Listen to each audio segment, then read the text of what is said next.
The Island Heritage Insurance Office is currently closed to walk-in customers per their COVID-19 response protocol. However, they are still available to handle your business via their website at islandheritage.com.ky. Email at customercare@islandheritage.com.ky for general inquiries, and claims at islandheritage.com.ky for general insurance claims. Island Heritage. Experience insurance the Island Heritage way. Live from Star 97 Studios in the center of Cayman's capital city, Georgetown. This is Straight Talk with Ruth Anna. Good evening, everybody. You are tuned into Straight Talk, brought to you exclusively by Star 92.7 Premium Radio. I am your host, Ruth Anna Young, always honored to be your host here on Straight Talk every Monday through Thursday from 5 to 6 p.m. right here and nowhere else other than Star 92.7. It is 5:02 on the Star 92.7 clock, and it's Wednesday. I'm losing track of the days of the week. It's Wednesday. And I am honored to have this afternoon, I will have MLA for Georgetown Central, Mr. Kenneth Bryan, in studio with me from 5 to 6 o'clock. Lots of questions to be asked of him. I know that I've received tons and tons of questions this morning about the proposed amendment to basically to the pension law. And so I will get to talk to him about what he's been up to, what's going on in his constituency, about the first virtual meeting of our Legislative Assembly.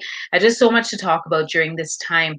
943-3700 is the line in studio, and you can still call the studio line, although I am broadcasting from home, and we'll be able to answer your phone calls. You can also WhatsApp me, 324-1565, or you can also email me at straighttalkci@gmail.com. But you guys know the deal. Before we go any further into our conversation here on Straight Talk, we always start our time together with the reading of today's daily bread, just a moment focused on God and meditating on his word. So today's daily bread is entitled A World of Provision. And today's scripture comes from Psalms 104, verse 25, and reads, "There is the sea, vast and spacious, teeming with creatures beyond number." So the writer goes on to write, it's 2 a.m. when Nadia, a farmer of sea cucumbers, walks into a roped-off pen in the ocean shallows near her Madagascar village to harvest her crop. The early hours doesn't bother her. "Life was very hard before I started farming," she says. "I didn't have any source of income.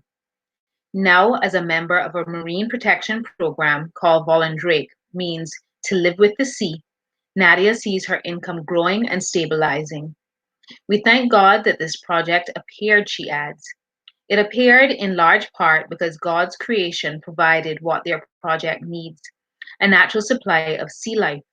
In praise of our providing God, the psalmist wrote, He makes grass grow from the cattle and plants for the people to cultivate. There is the sea teeming with creatures beyond number, living things both large and small. It's a wonder indeed how God's wondrous creation also provides for us. The humble sea cucumber, for example, helps form a healthy marine food chain. Careful harvesting of sea cucumbers in turn grants Nadia and her neighbors a living wage. Nothing is random in God's creation. He uses it all for his glory and our good. Thus, I will sing to the Lord all my life, says the psalmist.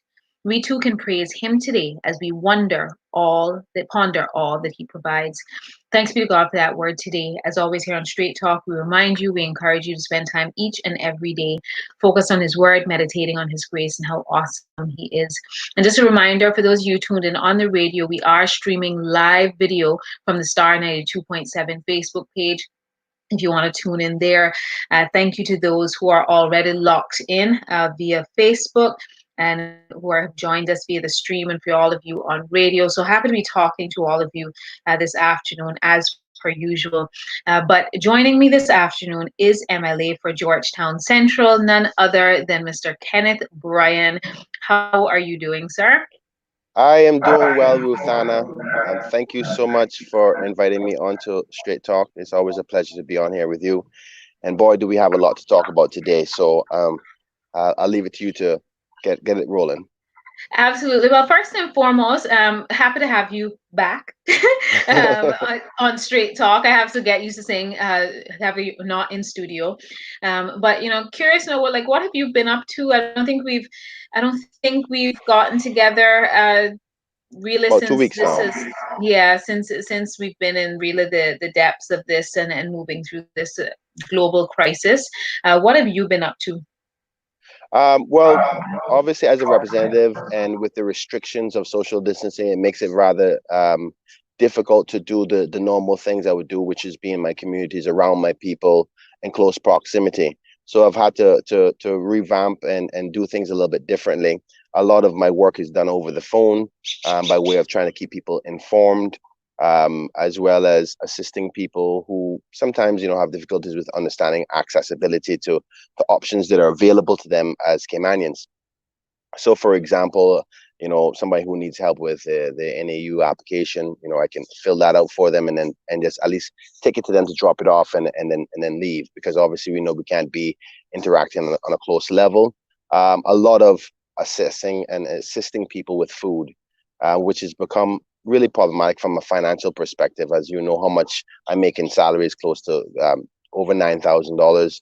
I got family bills as well, but I was just calculating the other day, just getting 100 people a $50 card so they can get food that are unemployed. You know what I'm saying? That's $5 grand right there.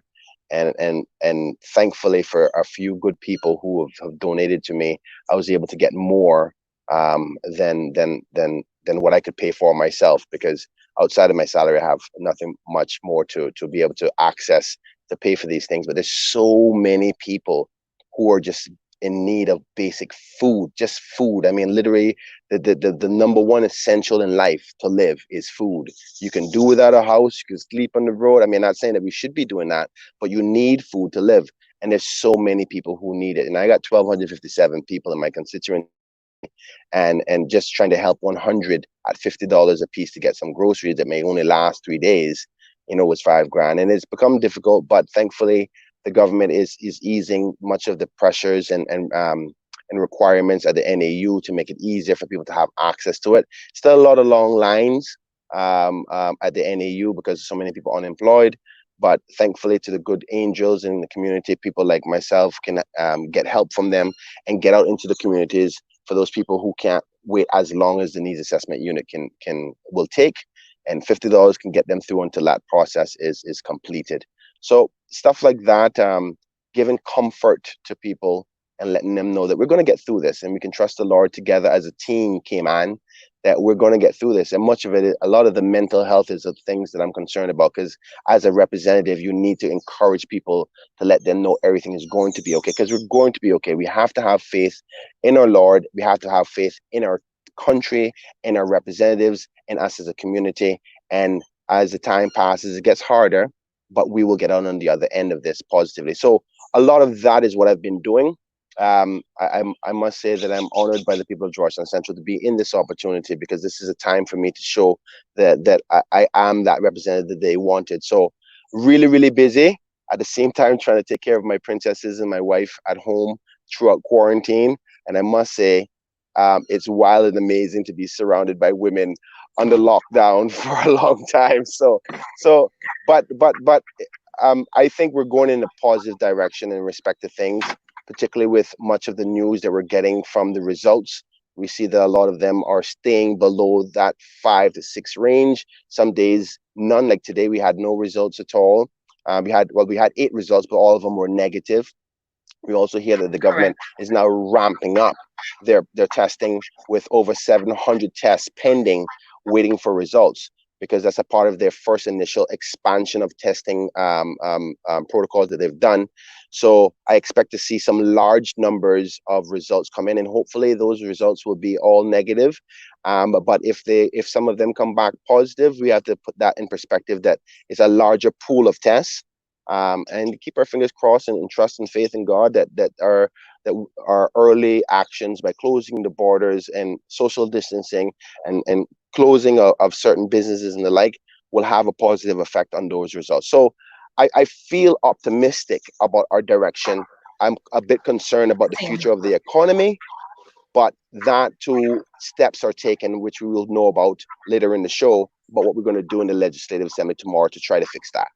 Absolutely. And before we get into some of the legislative matters, it would be remiss of me, because you talked about your wife and your princesses in the house, right? Yes. Today was a big day for your eldest, Miss Renee Bryan. It was her That is birthday. correct. It is her birthday, because we still got a couple more hours left in the day, right? She turned 11. I feel like 11 kind of qualifies her to be a teenager, right? So you officially Yeah, have a I you think she officially was have a already that teenager in by the the time house. she reached 10. Yeah. So yeah, it's, I tell you, I mean, those are some of the positives I'm trying to embrace as a result of the quarantine, is being closer. You're forced to be closer with your family.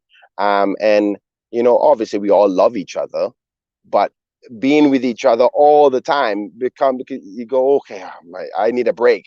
But you find unique ways to spend quality time to get to know each other better, create new games and new interests. So I'm trying to take or turn a lime into lemonade. I guess that's the saying. So, but some positives out of it, and some good father time and husband time. And today was a busy day at the LA, as well as from Yes. this morning was her birthday presents, and trying to make sure that she's not affected. Her birthday is not affected by this quarantine and this pandemic. So it was a good day. Absolutely. So shout out to and happy birthday to Madame Renee Bryan on your 11th birthday today. So I know some people won't get the opportunity to see her until after this, but I know that anybody who really wants your number has it, because Yes. you share your number and your contact freely, and I'm sure some happy birthday messages for Renee would put an extra smile on her face, and No as doubt. she turns 11 today.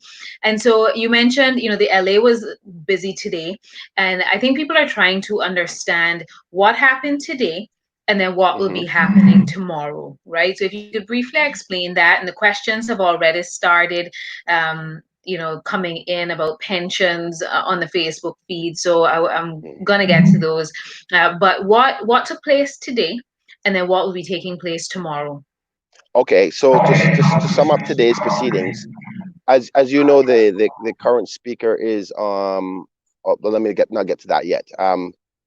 In order for us to proceed in the Legislative Assembly according to the protocols outlined by the HSA and the Chief Medical Officer, social distancing has now been in place for the country. And in order for us to do that within the Parliament proceedings, we have to sit farther away from each other. Therefore, not all members can be in the Legislative Assembly. So therefore, some people can't come. Some people will be doing exactly what we're doing now on video from their home, while some be in the chambers. So, but there was no protocols within the standing orders to allow that. So today we had a first special meeting to allow that provision, which authenticates and allows the legality of it all, to allow that proceedings to happen from electronic format. So we dealt with that today. Tomorrow we will be dealing with a number of pieces of legislation, as well as the election of a deputy speaker, because as you know, the current speaker is off on leave for other reasons. So the election of the deputy speaker, I'm not sure who is being nominated at this particular point. I'm assuming the government will announce that tomorrow. And just to interrupt you there for a brief second. Yeah. And so just so people understand, today, MLA for Savannah, Mr. Anthony Eden, he was elected to preside only over today's meeting, right? Yes. To facilitate the meeting happening. Yes. Tomorrow, there will be voting for an actual new deputy speaker. Correct. Right? Because the former deputy speaker, MLA Bernie Bush, did resign from his post. So in order for a legislative sitting to take place, a new deputy speaker has to be elected, and the deputy speaker has to be one of the currently elected members of the Legislative Assembly. Correct. You got that 100% correct. Okay. I just want to access my email here just to confirm exactly what we'll be addressing tomorrow. So the upcoming bills for tomorrow will be obviously the pension bill, which I think we all are aware of and is on the top of the lips of everybody. So it's the National Pensions Bill, the Immigration Transition Bill, the Customs and Border Control Bill, and the Labor Bill. So I think I'll take up probably too much time trying to explain all of them, because the top focus today is the pension, and I'd be happy to come on even tomorrow evening to talk about the legislative sitting and how far we got with the other ones if necessary. But we'll be discussing those tomorrow. And every one of the changes that are being proposed is because of the effects of the coronavirus, either on us from an economy perspective, on our labor market perspective, our immigration policies, and in our regular life. So, for example, the traffic law, without the traffic department being able to be open, cars are running out of license and expiring. What do you do? So there's some amendments in there that will be addressing the traffic law. The labor law, when persons are on leave, they only could be on leave for 30 days. We know we're going to be extending that now to 60 days to give a little bit of leeway for employers to not necessarily let people go and leave them from their jobs, but just lay them off, that their health insurance can still be paid, and that if things get better within a short period of time, then they can get back on the job and keep on going. The immigration, the pension one, or Customs and Border Control, is interconnected with the Immigration Transition Bill. That's why it's called a transition bill, because it's transitioning from immigration to border control, and eventually we'll get through that within the years. And then the National Pension Bill, which is everybody's major concern now, which is I'm categorizing it as a potential stimulus package. It's not done by the government, but it's an access to a very large pool of money that can be in the hands of the people to help ease the burden on the state itself. Because as you may know, we predicted a budget of close to $1 billion for 1 year. But obviously those projections are going to be way off now because of the global economy. So Absolutely. where are we going to get that money from? And access to persons' personal savings, obviously for the future, and getting some of that now. And you heard the Premier projected that it could be close to $500 million worth of money injected into the economy. Is exactly what we need to help us get through this, because this is expected to be a long-term effect on the country. So the pension bill is probably going to be the most controversial one. Because people have different views on that, but I think the majority right now is in agreement. Maybe a little tweak here and there. I don't want to presume what people are going to do, but maybe there might be some concerns brought up and some tweaks here and there as to making sure that we're not taking too much away from the future, and how we're going to protect our future pensions is what I expect for tomorrow's discussion. But this is a very important bill. I think it's one of the key bills to making sure that we can get through this together without it bankrupting the country, which is something we're going to have to take serious. Because if this lasts, if we stay like this, and our economy is affected and our tourism product is affected for a very, very long time, with that being one of our major incomes, there may be a potential chance that the country may actually have to go and get a loan from an international bank, and this can actually slow that process. Because if you get some pension money, you won't have to be dependent on the government. Therefore, the needs assessment unit burden wouldn't be so high, and therefore we may not actually have to go and borrow money. Because I've heard the Premier say and the government say they're committed to making sure everybody has food to eat, a roof over their head. But obviously,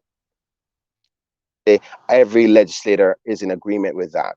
So I don't see it being a problem where probably would get support for the borrowing. But if we don't have to, that means we'll be in a better standing when this is all over, that we're not in debt. Because many countries, unfortunately, may find themselves going into debt just to survive. Yeah, massive debt. So, and thankfully we're I guess to some degree a step ahead in terms of where our finances of the country were prior to this, that allows us to not have to immediately look at the option of borrowing. A few things before we start getting to a few questions. Yeah. Shout out to Miss Sheridan, who says, "Hi, Ruthanna, big up, hi, Kenneth Bryan." And she also says, "Happy birthday, Renee, unforgettable 11th birthday." That is right. And question coming in already from Mr. Alric Lindsay asking, "Will Kenneth be shooting for the deputy speaker spot?" I will not be shooting for the deputy speaker spot, and I know that has created enough controversy as it is. As you know, the whole situation with the speaker and me not supporting him to step down at this particular point with the limited information. There were speculations about either some arrangement or something for me to be deputy speaker, but I mean, people are going to say whatever they want to say. But tomorrow we'll show that that was just rumor and somebody being malicious, because I will not be accepting, or nobody has talked to me about anything about the deputy speaker. And if it was offered, I would decline it because I refuse to be involved in silliness and politics. So that answers that one. There we go. So might as well just because the questions started to come in early.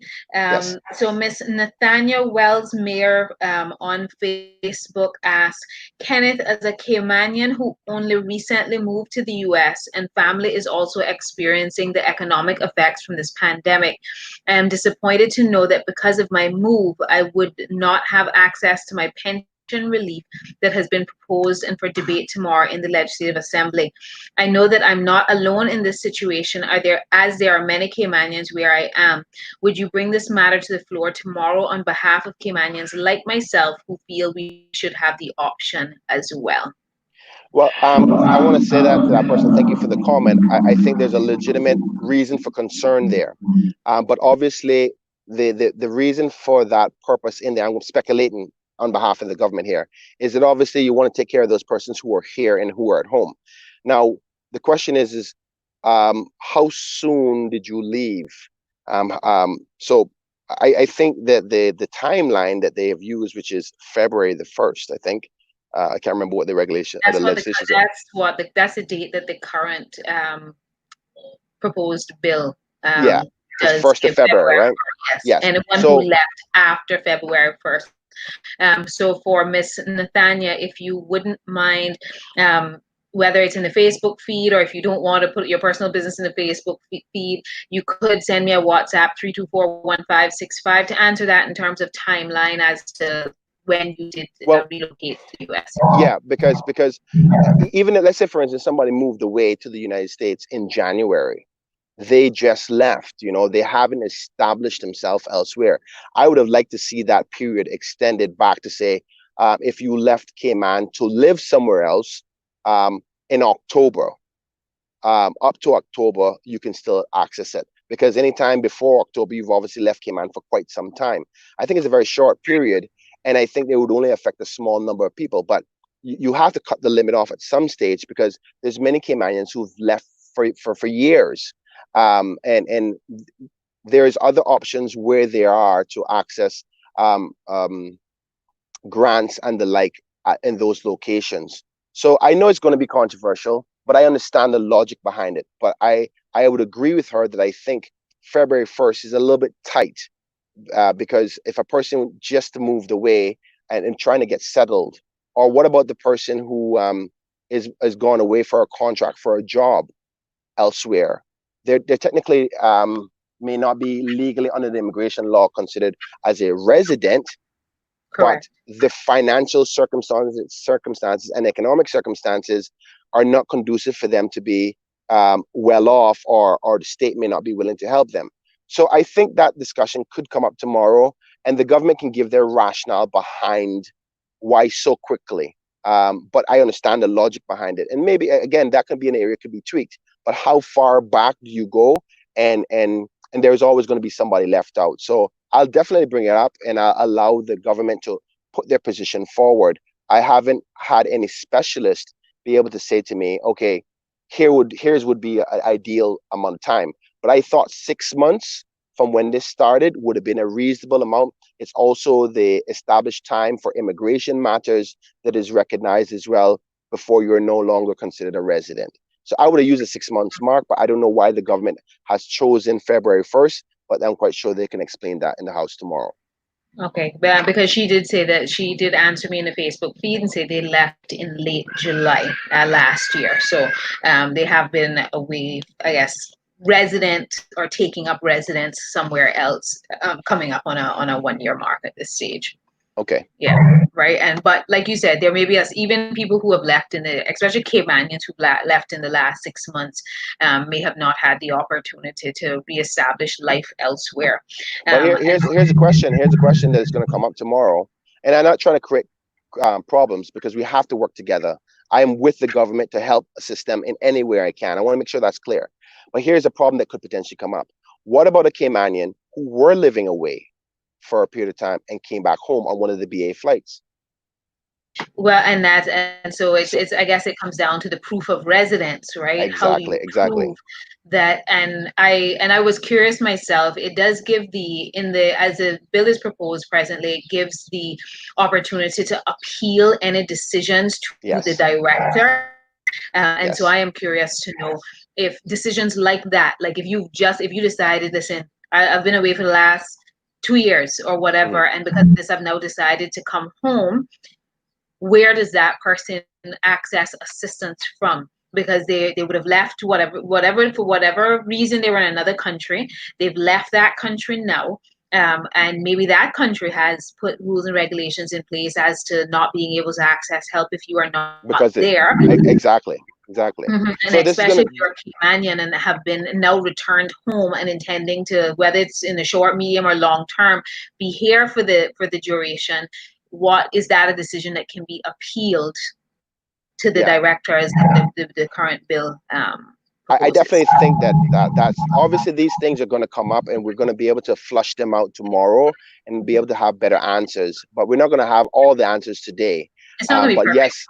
Yes, it's not going to be perfect, and we're going to try to address those questions and those concerns tomorrow, as at least me as a legislator. But I'll give you an example of how it's going to also affect another area. So the needs assessment unit, you have to be back in the Cayman Islands at least 8 months or 6 or 8 months, I can't remember, in order for you to get resources from the needs assessment unit. So Caymanians who come back home, they're going to obviously have to circumvent that requirement, because it's not like they can get a job. So if they can do it for the needs assessment unit, they should be able to do it for the pension. But I'm willing to hear all sides of this because you have to factor in all information. And I don't like to make decisions without all factors. So let's hear what the government has to say. If I don't think it's justified, I'm going to say, I'm sorry, I don't think that is justified. Therefore, I don't agree with that section or what have you of the bill. But we have to hear all facts. And I encourage everybody that, especially with so many people being at home now, to tune in tomorrow to listen to these debates, because it's going to affect you tremendously and you're going to want to hear what everybody has to say and what decisions are ultimately decided on your behalf. Absolutely.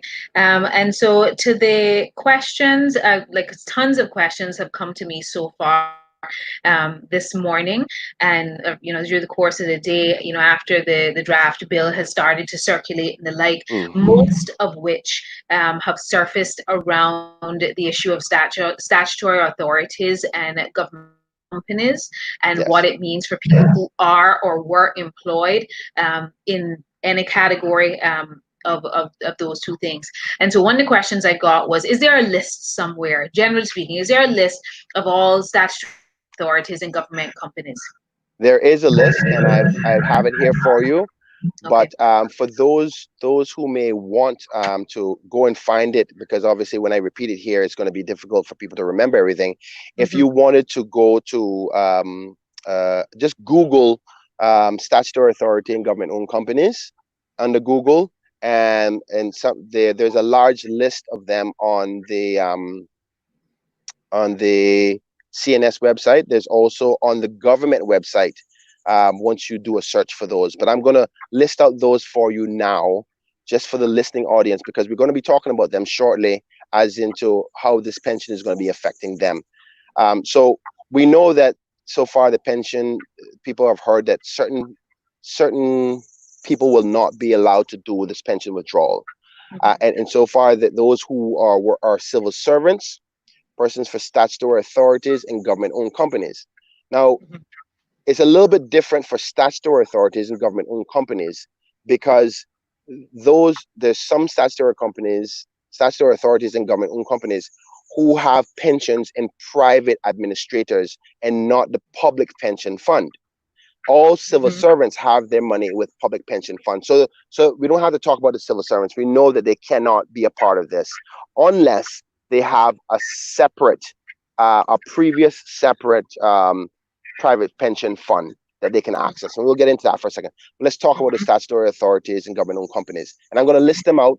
So if you fall in this category, then you will know what we're talking about. So the Auditor General's Oversight Authority, Cayman Islands Airport Authority, Cayman Islands Development Bank, Cayman Islands Monetary Authority, Cayman Islands National Museum, Cayman Islands Cultural Foundation, Civil Aviation Authority, Electricity Regulatory Authority, Health Services Authority, Information Communication and Technology Authority, Maritime Authority of the Cayman Islands, the National Drug Council, the National Gallery of the Cayman Islands, National Roads Authority, the Port Authority of the Cayman Islands, Public Service Pension Board, Tourism Attraction Board, University College of the Cayman Islands, and Water Authority. Now, those are all your authorities. Now we're going to go into the list of your government companies.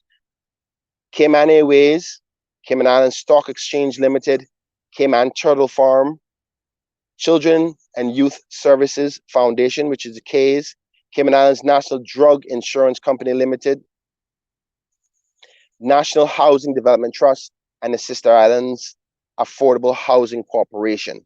Now, those are the lists that I have been given and that I researched. If there is any differences, I'll be happy to correct them by tomorrow. But those are the things, those are the statutory authorities and government-owned companies. Now, let's get back to the pension concern. Hold on, before we get in, sorry to cut you, but we are due for a break right now because it is already 5:33.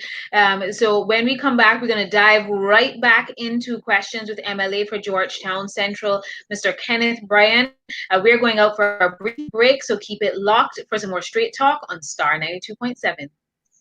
Join the conversation. The phone lines are now open. 943-3700. You can also find us on Facebook or email us at straighttalkci@gmail. Hump day. Roll back. Roll back.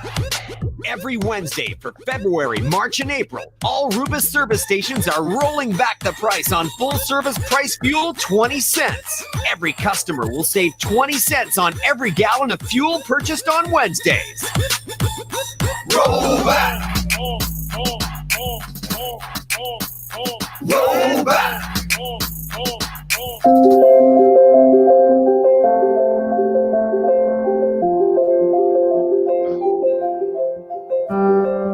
In this time of crisis, we are right here to help keep the power on. We are here to serve you. We are committed to ensuring that you have electricity. Without electricity, not many things will work. We are right here to help keep the power turned on. We are CUC. You can count on us. Think about something that makes you happy. Did it make you smile? We know it did, because that's what we do at Sagicor.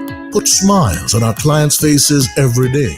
With a large range of products to cover your family, it's no wonder most locals choose Sagicor for their life insurance needs. Serving the community for over 25 years. Let us put a smile on your face. Call your Sagicor advisor today. Burger King has been your family restaurant for many years. Bringing you delicious food in a safe environment has always been our #1 priority. And until further notice, you'll only be able to visit us via drive-thru. Get your motor running. Pulling out past Red Bay. Looking for a BK.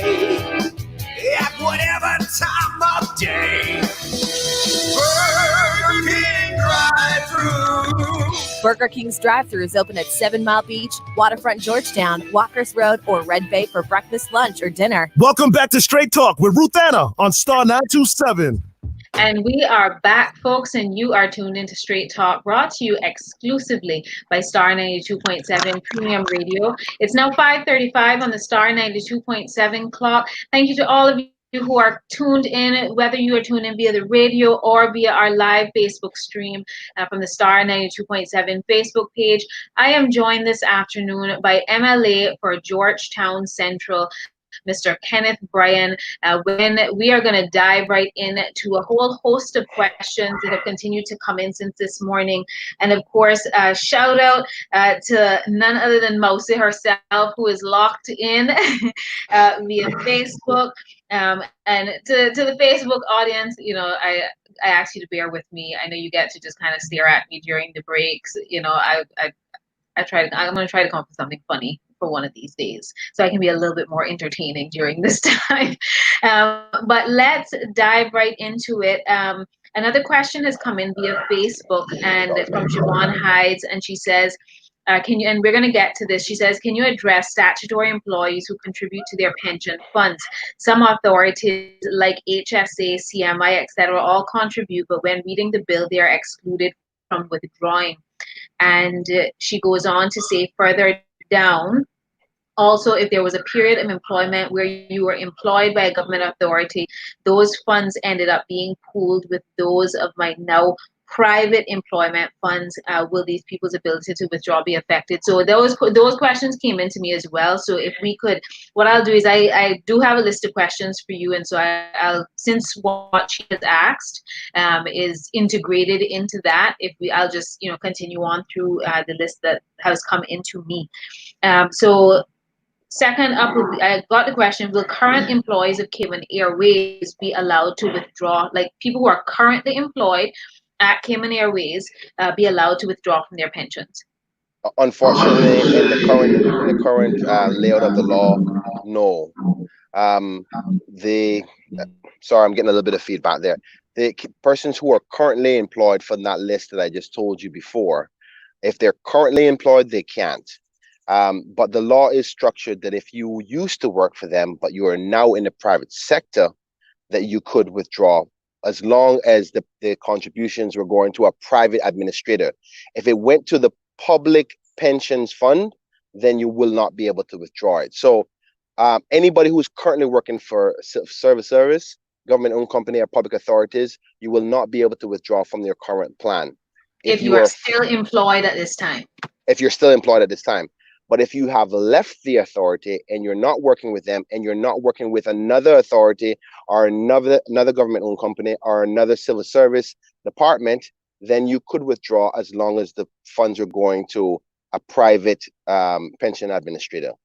Does that make sense? Yes, but for the sake of clarity, because I want to make sure that people know I have asked the questions that have been asked of me. Will current employees, those currently still employed with HSA, be allowed to withdraw from their pension? No, if not from their current pension fund. So, say for example, HSA is with Brit K. Because they're still a public servant and they're working for an agency that the government either owns partially or totally or responsible for, because they're currently getting paid, they won't be able to do so. But that doesn't stop them from withdrawing from previous private pension funds. So for example, HSA, that person was a nurse and they used to work for a doctor's office, and they were working for that doctor's office for 10 years. And there was in a private pension fund for that 10 years. They can access that private pension fund. But the new private pension fund with this government-owned authority, they won't be able to trouble that one. Okay, got it. Almost the same question. However, will people currently employed with NRA be allowed to withdraw from their pensions? The same principle applies for all authorities. So if you are currently working with them, whatever pensions that you currently pay into, you will not be able to trouble. You could go into previous ones as long as they were private with private administrators. Okay, got it. Thank you. Next up, someone asked, and some of these questions that have come into me over the course of the last 24 hours, I've kind of amalgamated them and summarized them to the best of my ability, because some questions came in being asked in multiple ways, but in essence asking the same question. Right? Yes. So if someone was previously employed, for example, by Cayman Airways, and those funds are combined into their pension with other private sector sector contributions, will it affect the person's ability to withdraw? So they were previously employed by one of these statutory authorities, are now in private sector, but all of those, but they've combined all their pensions. Is that their ability to withdraw affected in any way on the basis that some of the contributions was from one of the statutory authorities or government-owned companies? No. So the answer is yes, they would be able to withdraw from it, because it's the same principle of somebody leaving the authority. So if they amalgamated all of those into another fund, regardless, even though it's in a private pension fund, they still would be able to withdraw that because they're no longer a public servant. The law speaks to you being a public servant. So if you're not working with these government-owned companies, statutory authorities, or civil service, as long as that fund is in a private pensions fund, you will be able to withdraw it if you're not currently working with them. So, but there's the reverse to that as well, which is going to be a negative for some. So let's put that the opposite way around. Say, for instance, you were working in the private sector before, and then you went to work for Cayman Airways afterwards, and you amalgamated all your pensions together into that fund now that you work for Cayman Airways, but you're now a public servant, so you can't get it. So and all still of the ones, employed. because you're still employed. So if you had left it separate before, you would have probably been able to get the ones that you used to get before outside of the current pension with that authority. Does that make sense? Got it. And so Siobhan goes on to say, I find that part of the bill very exclusive because there are persons in those authorities who contribute to their plan. These are differently than those serving in central government. While these authorities are always taking a beating, they're typically, and she goes on to say, they're typically not subject to the salary increases as with the last 5%. They also contribute to their health insurance, basically same as those in private sector, which is some of the feedback that I've gotten from some of the persons in the statutory bodies, public or government-owned companies, is that they are saying, okay, I contribute to my pension, and they feel as though they should be treated no differently than any other, because they're saying that, okay, there are people who are employed still in private sector and are able to have the option to withdraw from their private sector fund only by virtue of the fact that they are not employed by government, right? Or by well, let me see if I can address that, because it is a legitimate concern that I've heard from a number of people myself. And obviously I have constituents who work in these authorities. The unfortunate thing is the decision to allow it does not lie with the legislators of the Cayman Islands. It actually lies with the governor and the deputy governor. They control those government-owned companies, public authorities, and civil service. So if the deputy governor says no, then it can't happen, and they're in control of that. Ultimately, as you know, even if we went down there and changed the public service pension law, the governor won't sign off on it, and he has to sign off on it for it to become law. So ultimately, with him being the deputy to the governor, obviously there would be advice between him and the governor as to whether or not they want to allow this. So it's not that your legislators, like myself or the current government or the members of the opposition, wouldn't have considered it, but we don't have the authority to approve it, if that makes sense. Got it. And I think sometimes that's the critical parts of all this, is who is actually responsible or has leadership of certain segments. Decisions, right? Yeah. I mean, y'all take most of the beatings, but y'all we always do. I'm learning to take the beatings lightly now. That little burn the other day. You remember when you said to me, Ken, tighten up? I kind of getting the hang of the tightening when you get the beatings. All right, got it. So next question is, if a person was previously employed by one of the statutory authorities or government companies that maintain pensions in one of the private pension schemes, but the person is now unemployed, will they be able to withdraw? So their last employer would have been one of the statutory authorities or government companies, and that statutory authority was doing their contributions into a private sector company. The person is now no longer employed, period. Yeah. Right? Will they be able to access that pension?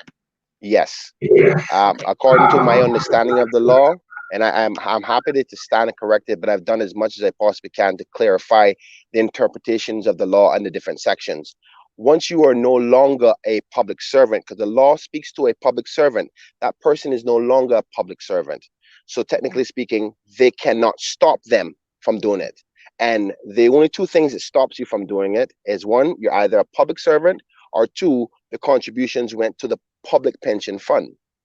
So in that case, the person is no longer a public servant, and neither is the fund with the public, is with a private administrator. So the law would not prevent that person from doing so. And I remember now we're creating laws. So regardless of what the intent is, unless they change provisions in this law, they will not be able to stop those persons from going to apply for their pensions. Okay. And a very specific question came to me, and it says, if someone was employed by Department of Environment, so that, and you kind of answered this already, but I know some people want to hear things explicitly answered. Yes. And I remind people this is currently based on what research you've been able to do over the last couple of days, and this bill is still open since last night. Tomorrow, right? So we will see what comes out of the debates tomorrow when you guys have your first virtual meeting. So this, so if someone was employed by Department of Environment, which was Central Civil Service, right?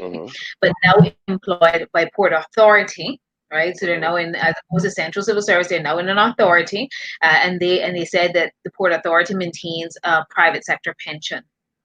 Right? Would they be able to withdraw from the private sector pension portion? So that No. And they are still, my understanding is they're still currently employed with Port Authority. Well, the case would be no, and I'll say why. First off, the Department of Environmental Health, their contributions would have gone to the public pension fund, so you wouldn't be able to withdraw from that period. Secondly, when you're talking about the current Port Authority, he's still a public servant, so he wouldn't be able to withdraw from that. Does that make sense? Yes. Okay, so I think that's the bulk of some version of the questions that have come into me. Are there any other questions that come to you during this time and concerns? Yes, I'm so glad you asked that question. So I have a list of some of them, and I'm just going to rattle them off. So some people have asked me whether or not this 10,000 is in CI in US. All laws in the Cayman Islands are created in the CI amount because we're in the Cayman Islands. So obviously you're going to have to look at your fund. So most funds, private pension funds, are done and numbered by US amount, but obviously you just convert and then you do the equations to up to the 10,000 in CI amount, or the 20, or anything over that 25%, right? So it's going to be in CI. If there's an age limit on this, was one of the questions I got. There's no age limit. As long as you're of working age and you've contributed to your pension, you can. The other one, which I think the Premier specifically highlighted, is that once you are a pensioner, now let me specify that. Once you are withdrawing from your pension for the purposes at either early retirement, or you have been retired, or medical retirement, you're already getting pension contributions, you cannot access this opportunity. Another question that I got was, if I have withdrawn from my pension to build my first house, can I do so? There's nothing in the law that prevents you from doing that either. So the answer is, you could have taken out 35,000 or some money for whatever reason from your pension within the law, and still go ahead and access it, as long as you meet the requirements that we specified before, which is you don't fall into working as a public servant, or the money went into the public pension fund. Make sense? Got it. Okay. Another question was, how long will this take? Now, the law outlines exactly what the administrators are legally allowed to do in respect to how long they can take before they pay you. I posted that on my Facebook page to give you an extensive outline. Reading the whole thing would be a bit on, but it's about 45 days that they would need. But obviously, this is unprecedented times, and there's going to be a lot of people applying. So there may be some discussion about that in the LA. I suspect that there will be, because with thousands of people applying, that's going to put a lot of pressure on the administrators. And I think that we have to put our minds in a place to prepare that this will not happen overnight. It may take a month or two for you to get your funding. I've had opportunity to speak to the relevant department in charge of pensions about how long it's going to take for our process to be done, which is the legislative work and the department that's in charge of pensions. So they have already started to do some drafting of what the application form will look like. Obviously, that is in a draft form still until we finalize the law. And unless there's some major changes, that may stay the same. So if we are efficient tomorrow and get through all the concerns tomorrow and we pass it tomorrow, then we can get it to the governor to get it signed off. Hopefully, I'm speculating here, within a day, maybe two, and then obviously we can make the department can probably announce something next week as to this being triggered, so people can start their process. So look about next week, unless something else happens, for people to actually start that process and get an application in their hands. I've also asked about who would have the applications. And I've been advised that the private pension administrators will be the people who have the application form. So you wouldn't have to go to like the pensions department to go get a form. The various different administrators will have it. And I suspect that a lot of it is going to be online as well, unless you have to go in a physical form. So once that form is completed, I'm quite sure it'll be shared all over the place like technology is today, right? Okay, somebody asked me what was the difference between a private pension and a public pension. Did I address that earlier? I think it's still fair for you to address that again, because some people do need some clarity on it, especially for people who've teetered between public and private employment, and so I too have gotten some questions around that, because people or people who are inquiring on behalf of family members that are less clear. So I think it's an important question to kind of justify for people. Well, pensions is pensions. It's just the difference is that the two different funds are legislated or regulated in different laws. So the civil service can govern and regulate that with different rules than the private administrators and rules. So there are two different funds managed by two different agencies and entities with different regulations in them. And obviously, one is with the government and one is with private sector. So outside of the minor differences between the two and the control mechanisms of ability to withdraw or what you can do with it, there's not much difference. It's just one is public and one is private, just like it says. There was another question about active plans and non-active plans. So somebody says, well, I had a plan from 15 years ago and that's considered not active. Can I withdraw from that? Again, as long as you meet the other requirements, it doesn't matter whether the plan is active or not active, as long as you meet the requirements that one, it's not in the public pension fund and you are not a public servant, you can withdraw from that pension. Yeah, so and you're not currently like retired and receiving disbursements. And exactly. Right. And I think that's what active does not mean, that you had to have been employed and someone had to, you and your employer had to submit a contribution for February, and because I know some people were of the impression that if there wasn't a current employment contribution being made to that pension just prior to the world turning on its head, right? That it means it's inactive. That is not what it means. An active pension simply means you are not currently receiving like retirement disbursements from that fund. Because what happens when people go to retire, they basically say, okay, well, at this point of retirement, this is what's available in this fund, which is then used to determine what you can get for on a monthly basis and all those sorts of things. So those calculations were done, if you took retirement, but even if you haven't made contributions to, let's say you've been unemployed for the last 10 years, but you didn't qualify or file for retirement or early retirement, that money is still being invested on as part of the larger scope, right? So as long as they got the ability to invest it, you got the ability to take it out, unless you are a civil servant. Exactly. One of the other questions was, whether or not you have to leave a certain amount in the pension fund in order for it to or like say for instance, you know, like how you go to a bank account, you got to leave at least $1 in there in order for it to still be open. People can withdraw the whole amount if they fall below the threshold. Like say for instance, if you had 7,000, you met all the other criteria, you can go in and get the $7,000 and actually close the account altogether. So there's no requirement of minimum to be left. Another question was, can you have access to your AVCs, which is your additional voluntary contributions? Yes, you can have access to that. And you always, even outside of the parameters of this pandemic and these changes, you would have been able to have access to that because it's voluntary, it's not mandatory. And there's provisions within the national pensions law that talks about that. It'd be kind of long for me to explain all that, but yes, ultimately the answer is yes, you can, as long as you meet the other requirements. I'm trying to think of some other ones. If there's something that comes to your mind that may come up, I'm just trying to. A little bit off the pension, actually. Just some thoughts from you. Have you, and I know there's been a lot going on, and you may have not had really time to put your mind to it yet, but you may have, or you may have had discussions in your constituency.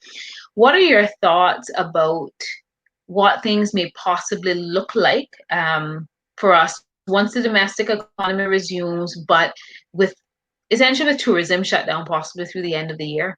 What are some of the issues that you think that we are going to encounter as a result? You know, and any discussions within your constituency, and you know, and the concerns of people. Well, most of the discussions that are happening in my constituency right now are the discussions that are happening everywhere, which is trying to figure out this balance of the local economy and employment for Caymanians. Because here's what is ultimately has happened. We had a tremendous loss in jobs where Caymanians have been affected. Now, most people go, okay, if there was 2,000 jobs lost and 1,000 of them were Caymanian, nobody's really focusing on the other 1,000 of Caymanians. I don't mean that in a bad way. I mean focusing as in getting them back another job.